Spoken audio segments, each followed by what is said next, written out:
Thank you for turning to page 121. Welcome back to page 121. And today, being the 1st of October, I'm going to go ahead and start doing a couple of Halloween flavored videos for the rest of the month. Not all of them, but some. I figured we'd start out with one of the best known to all D&D players, the dread domains of Ravenloft. I'm going to take a look at the 1990 box set, see what you got inside, and see what the heck was so frightening about this particular box set. Ravenloft, The Realm of Terror. This 1990 box set was a bit of a surprise when I first found it. Was not anything I was really aware of was in the pipeline. I found it at my friendly local game store. Bought it, got home with it, and absolutely fell in love. As you can see by the dents, this is a well-loved box. It's seen a lot of adventuring in the tabletop. Show the back. You get a lot of information in this box set, which was $18 at the time. You get a 144-page book, which is all about Ravenloft and environments. 4 big color maps, 24 castle cardstock sheets featuring haunted castles, horde houses, that kind of thing, and 1 transparent map overlay for measuring the distance in the Realm of Doom. That was a new one on me. I had not really seen that before. I'll show it as I go along with the video.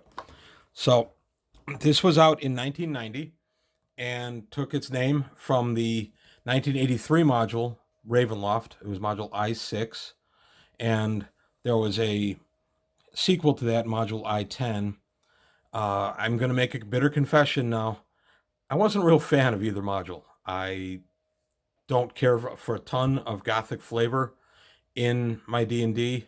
I have since gotten over that, but when I originally read them in the early 80s, they were just not for me. No disrespect intended to the authors. It's just that not everything resonates with everyone, and that was one thing that didn't resonate with me. But I was very excited when I saw this box set. It has a lot of goodness inside. I'm going to go ahead and open it up and show you everything you got and why this box helped me overcome my previous lack of interest in module I6 and I10. Okay, this is the big booklet you get with the Ravenloft box set.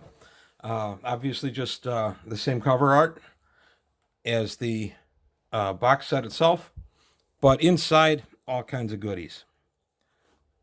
As you can see, it has the larger borders that became characteristic of TSR in the 90s.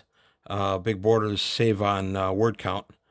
But this gave us information on werebeasts and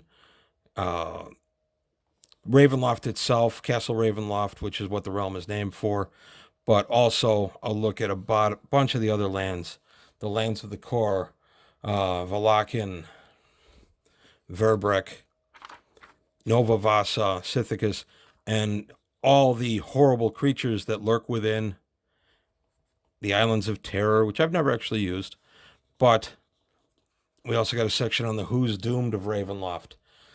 This would go into deep information on each of the Dreadlords and their powers within their own realms.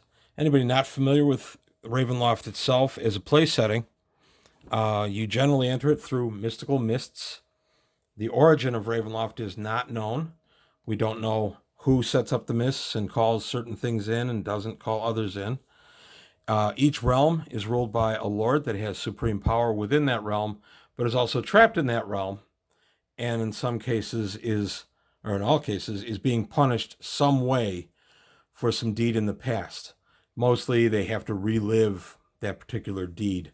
The case of Strahd von Zarovich is very demonstrative of what happens within the domains.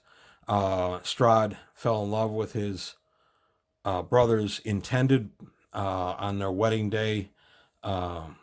He kills the brother in order to claim her. She, seeing everything for what it is, ends up jumping off of a parapet off the castle Ravenloft, but she falls into mists. We don't know. Strahd is destined in future to encounter her every 50 years, where she is reincarnated as someone. He always tries to get her to love him. It seems like things are going his way, and then bam, the powers of Ravenloft yank her out one way or the other. She has a fever, something. She passes away. Strahd loses her again and has to relive the entire cycle.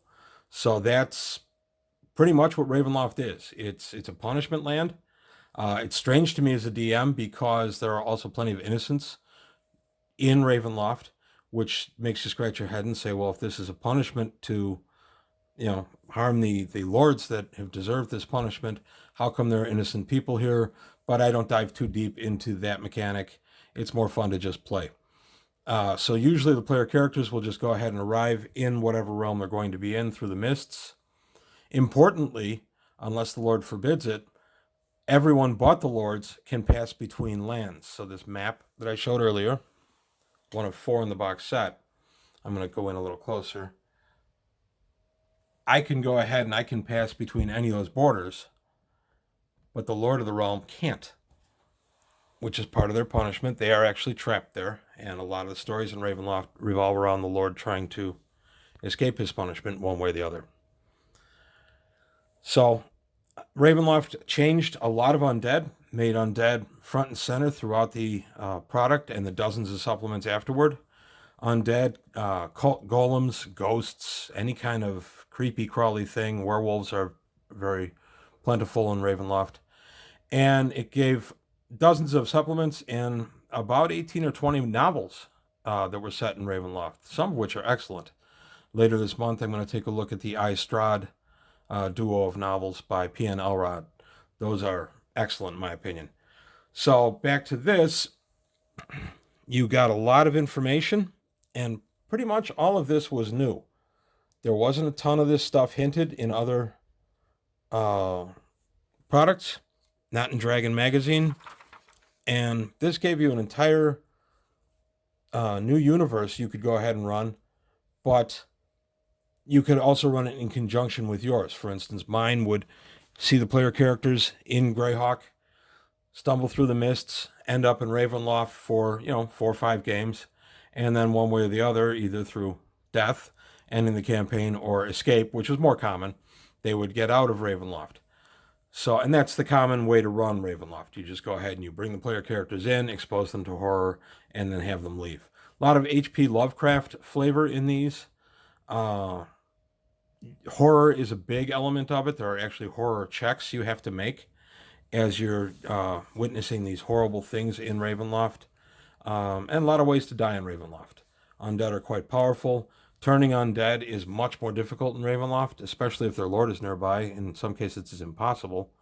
But it's always more difficult because the undead hold sway here for the most part. So I've always loved Ravenloft. I love this box set. I thought this is a lot of good quality.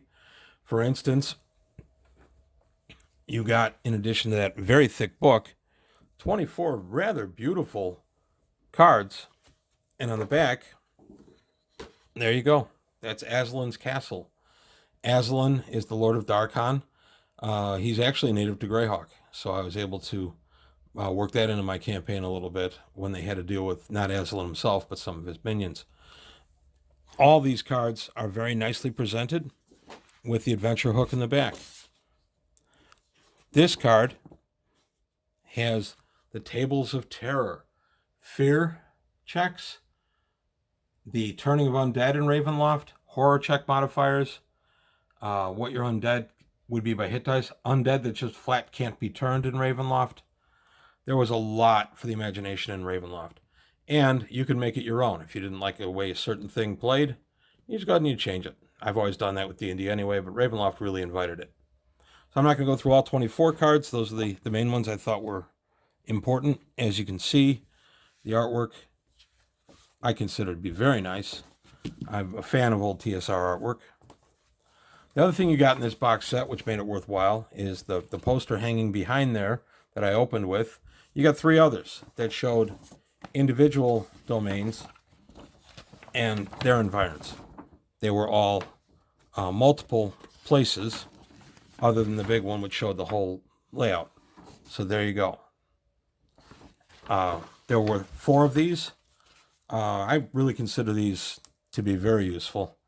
And the one thing that was new to me at the time, I believe this is the first place I encountered it, I could be remembering that wrong, is this. This is a transparent overlay. You'll see it better when I put it on the map. A transparent overlay designed to give you scale with a Ravenloft map. So you could tell, because it's a hex overlay, you were able to put it on the map. It's holding there by static electricity.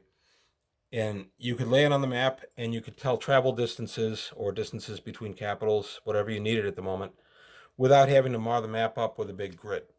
I thought this was pretty innovative. I liked it a lot. As I said, I may be misremembering. I don't know that it's the first time TSR did this. It's the first time I remember having a box set with it, and I considered it a nice little addition. It's even got the little Ravenloft logo at the bottom. So that's it. That's a quick overview of the Ravenloft box set, as it was available in 1990. Throughout the 90s, TSR released a ton of modules and novels to go with this. Almost all this stuff is available on Drive-Thru RPG for very reasonable prices, and there's several that have print on demand. So if you want to get into your spooky for this month of October, I do recommend Ravenloft and a lot of the supplements. It'll add a lot more dimension to your undead. That's it for today. If you like what you saw, please subscribe to the channel. Any comments you have to make, please go ahead and list them below. I try to respond to them.